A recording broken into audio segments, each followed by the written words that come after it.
Catherine Bernardo discovers Daniel Padilla cheated on her from Andrea Brillantes herself. Ang mapatunayang nagkaugnayan sina Daniel Padilla at Andrea Brillantes ang nag-udyok kay Catherine Bernardo upang makipaghiwalay sa nobyo ng 11 taon. Ito ang sinasabing last straw para kay Catherine. Sinasabi ring mismong si Andrea ang nagkumpisal kay Catherine. Hiwalay na sina Catherine at Daniel noon pang dumalo sila sa ABS-CBN Ball noong September 30, 2023. 2 buwan ding inililihim ng couple ang breakup. Catherine hears Andrea's confession. Paano naman nangyari ang pag-amin ni Andrea kay Catherine? Bago ang breakup ng Katniel, personal na nagharap sina Catherine at Andrea. Si Andrea ang nag-reach out. Tinawagan daw ni Andrea si Catherine sa telepono at sinabing gusto niyang makausap si Catherine in person. Pinagbigyan ni Catherine, sabi ng unang source. Madaling araw na at lasing daw si Andrea nang magtungo sa office studio ni Catherine sa Quezon City. Dito na raw isiniwalat ni Andrea ang tungkol sa pagtatagpo nila ni Daniel. Pagpapatuloy ng unang source, nagtagpo ang dalawa sa bahay ni Daniel noong November 2021, kasabay ng pagdiriwang ng kaarawan ng ina ng aktor na si Carla Estrada. Magkatabing properties ang lugar ng mag-inang Daniel at Carla, ngunit magkahiwalay ang kanilang mga bahay, at hindi raw alam ni Carla ang pagtagpo nina Daniel at Andrea. Noong panahong iyon, si Catherine ay 25, si Daniel ay 26, at si Andrea ay 18. Hindi malinaw hanggang ngayon kung ano ang intensyon ni Andrea nang maglakas loob itong umamin kay Catherine tungkol sa pribadong pagtatagpo nila ni Daniel. Nang magkita sila ni Catherine, pinabasa rin ni Andrea kay Catherine ang palitan nila ni Daniel ng messages sa cellphone. Sa sariling salita ng unang source, pinakita ni Andrea kay Kath lahat ng landian nila ni DJ sa text. Kasama raw sa pinabasa ni Andrea kay Catherine ang mensahe mula kay Daniel na nagsasabing, "Ayusin mo yan." Sa paliwanag ng unang source, iyon daw ang sagot ni Daniel nang magsumbong si Andrea na may ibang nakaalam sa kanilang ugnayan. Ilang araw lamang mula nang magsama sila sa bahay ng aktor. Ang sinasabing ibang nakaalam ay ang nooy boyfriend ni Andrea na si Seth Fedilen. Ayon pa rin sa unang source, nang magkaroon ng ugnayan sina Daniel at Andrea Nobyembre ng 2021, nasa cool-off period sina Andrea at Seth dahil sa away magkasintahan. Natuloy sa breakup ang cool-off na ito nang mahuli raw ni Seth ang palitan ng text messages nina Andrea at Daniel. Sinabi pa ng unang source na may resibo si Seth ng palitang ito. Kaya hindi raw ito basta mapapaniwala ng kung anong ibang eksplanasyon. Isang beses lamang at hindi na naulit ang tagpuan nina Daniel at Andrea, paglilinaw ng unang source. At iyon din daw ang kabuuan ng inamin ni Andrea kay Catherine. Nakumpirma naman ito ng pang-apat na source. Catherine initiates breakup with Daniel. Dahil sa napag-alaman ni Catherine, nasira ng tuluyan ang relasyong Katniel.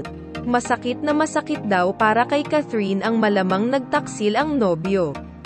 Si Daniel ang first boyfriend ni Catherine. Hindi lang sila magkasintahan ng 11 taon, magka-love team din sila ng 12 taon. At sa panahong iyon, magkasama nilang sinoong ang maraming highs and lows sa kanilang personal at professional lives. Sabay silang gumaling at kuminang sa kani-kanilang careers, sabay na naabot ang mga pangarap para sa sarili at para sa pamilya, at sabay ring naging kanlungan ang isa't isa sa mga oras ng problema. Pero bukod sa nasirang tiwala, kung mayroon mang iba pang isyu ang magkasintahan, sa huli ay pinili ni Catherine na tapusin na ang relasyon nila ni Daniel. Hindi raw iyon madaling desisyon para sa aktres.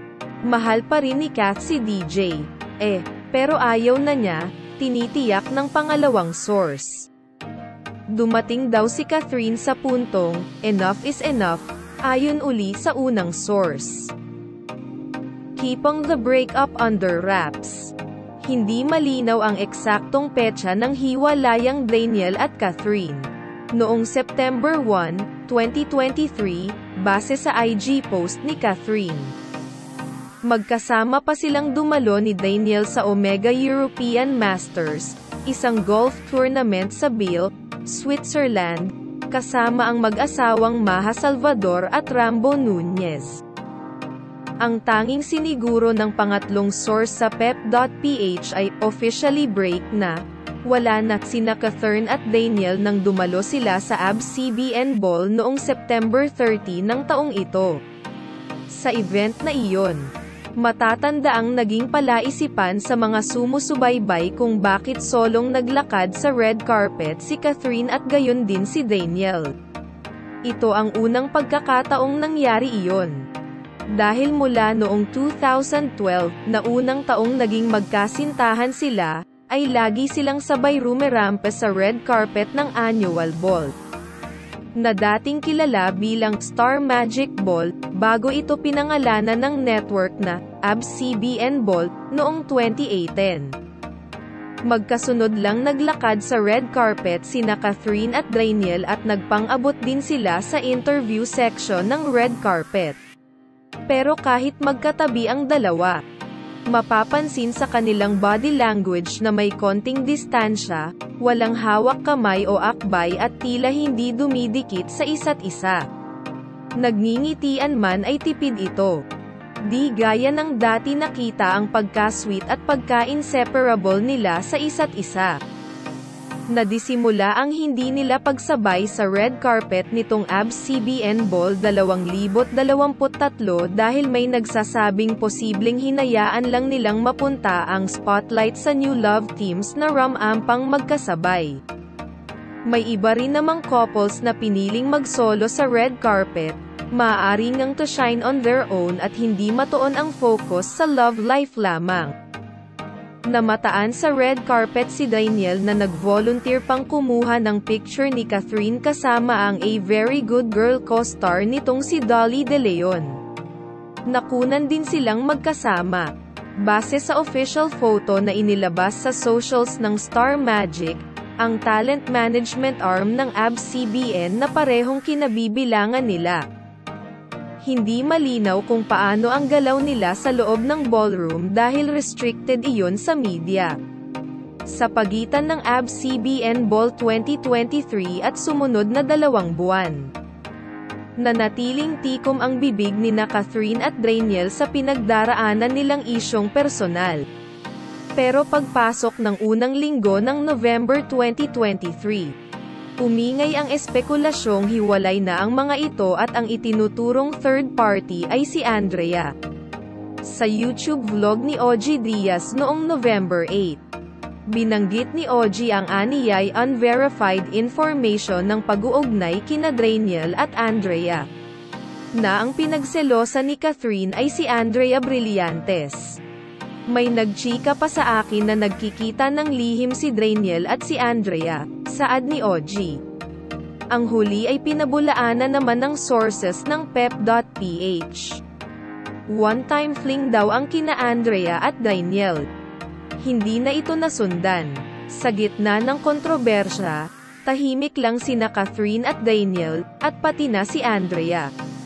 Tuloy lang ang mga ito sa trabaho. Noong November 10, 2023, lumabas ang Derang But Classy pictorial ni Catherine bilang cover girl ng preview. Nakasuot si Catherine ng red heart-shaped bra top, white shorts, at loose pants. Noon pa man ay kilalang protective si Daniel kay Catherine at may pagkakonserbatibo pa ang binata. Madalas nitong sinisigurong in place ang damit ng nobya kapag humaharap sa camera o kung nasa matao silang pampublikong lugar. Nariyang bibigyan ni Daniel ng pantikip si Catherine, gaya ng throw pillow o kaya'y jacket niya, para tiyaking safe ang dalaga sa mga camera at mga usyoso. Kaya may mga napatanong kung may basbas ni Daniel ang revealang outfit ni Catherine sa preview. Ang ginawa ni Daniel na pag-like sa cover at ang kanyang pag-repost sa IG post ni Catherine ng behind-the-scenes video ng preview shoot ang nagsilbing sagot sa fans. Inakala pa ng iba na senyales ito na hindi totoo ang bali-balitang break na ang Kathniel. Catherine and Daniel's breakup confirmed. Hanggang sa noong November 30, 2023, tuluyang kinumpirma ni Catherine at Daniel na hiwalay na sila. Magkasunod na umamin sina Catherine at Daniel sa pamamagitan ng paglathala ng kani-kanilang official statement via Instagram. Nauna si Catherine maglabas ng madamdaming open letter. Kalakip ang throwback photo nila ni Daniel noong nagsisimula pa lang ang kanilang relasyon. Ipinaliwanag dito ni Catherine na sa karera at sa pag-ibig, siya na ang nagdedesisyon para sa sarili. Naging tapat siya sa pagsasabing, aware, siya sa rumors and speculations going around. Sabi pa niya, as hard as it is to put everything into words, I want you to hear it straight from me. It's true that Dij and I have decided to part ways. Idiniin ni Catherine na malaki ang respeto niya sa pinagsamahan nila ni Daniel. Naaniyay, almost half of my life that I would never regret and would never trade for anything in the world. Dagdag ng female lead ng kasalukuyang blockbuster local movie of all time, ang Hello, Love, Goodbye, he knew me more than anyone else. He was my first boyfriend. He was my comfort zone. He was my person. I will always have love for him. Walang ibinigay na dahilan si Catherine. Pero inamin niyang ilang buwan na silang may problema. Sinubukan daw nilang ayusin ito, pero hindi nila kayang magpanggap na maibabalik pa ang dating samahan. Like any other relationship, we tried our best to make it work. We've been drifting apart for a while now, and we ultimately had to accept that we can't go back to where we used to be. It just won't be fair to pretend that everything is still the same. Nangako si Catherine sa Kathniel fans na patuloy nilang susuportahan ni Daniel ang isa't isa sa kabila ng kanilang hiwalayan. Sabi pa ni Catherine, we will continue to love you and make you proud, but we hope you understand that this is something we really need. We hope you can join us in this healing process and not let those precious memories go to waste. Kaya natin to. Hiling ni Catherine na manaig ang respeto sa kabila ng sakit na dulot ng kanilang hiwalayan. Kaya sa caption ng kanyang post ay sinabi rin niyang iyon ang una at huling pagsasalita niya sa issue, at hindi na siya sasagot sa anumang katanungan tungkol sa breakup. Ang huling linya ng kanyang post ay para sa ex-boyfriend, Dij, you gave me 11 beautiful years and the kind of love that I will forever cherish. I will always be grateful for you. Makalipas ang ilang minuto, naglabas din si Daniel ng madamdamin at malatulang mensahe para kay Catherine. Nilakipan din niya ito ng throwback photo nila ni Catherine noong mas bata pa sila. Bahagi ng caption ni Daniel, isang malaking biyaya ang pagmamahal. Ang mahalin ka, at mahalin mo. Ang mga alaala natin ay laging kong baon sa aking puso at magiging liwanag sa mga madidilim kong araw. Thank you for dancing with me during my highs and thank you for singing with me during my lows. Our lives may drift away, but our love will still ride that tide. Noong December 13, binura ni Daniel ang original caption sa kanyang post at pinalitan ng mga katagang, ikaw at ako. Catherine and Daniel's appearances. Tulad ng pangako ni Catherine, tila patuloy nga ang suporta nila ni Daniel sa isa't isa. Pumayag pa rin ang dalawang magkasama sa ABS-CBN Christmas special na ginanap sa Araneta Coliseum noong gabi ng December 13, 2023. Nagduet sila ng I'll Be There For You, ng The Rembrandts, ang theme song ng sikat na American sitcom na Friends. Ang propesyonalismo ng dating magkasintahan sa kabila ng pinagdaraanan ay umani ng paghanga hindi lang mula sa Kathniel fans kundi mula sa ibang netizens. Nasundan pa ito ng pagsasama nina Catherine at Daniel sa entablado nang tanggapin nila ang Fabulous Award sa Asia Artist Awards 2023, sa Philippine Arena sa Bulacan, noong December 14. Nakita ang waring sweetness ng dalawa sa AAA 2023 at nagkaagam-agam ang iba na posibleng magbalikan sina Catherine at Daniel. Sa kanyang IG post sa sumunod na araw, December 15. Tinuldukan ito ni Catherine. Ang huling post ni Catherine, "No looking back, only moving forward."